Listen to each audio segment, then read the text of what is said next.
Ang programang ito ay rated SPG. Striktong patnubay at gabay ng magulang ang kailangan. Maaaring may masiselang tema, lengguwahe, karahasan, sexual, horror o droga na hindi angkop.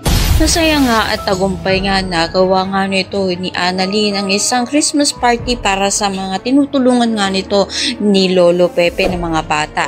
Kaya naman matapos naman nga ito, hindi rin nga nagustuhan naman ito ni Justin na makita nga ito ng kanyang ina sa event na nga ito na hindi man nga lang niya alam na ipinalam nga nito ni Annalyn dito.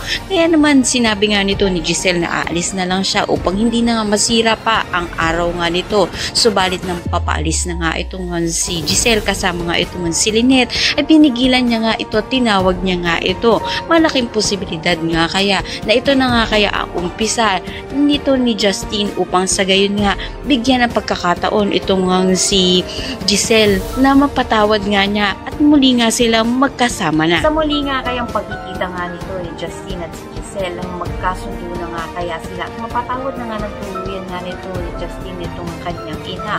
Kaya magkakatutukan natin ang lahat na yan. Maraming salamat, Sinta.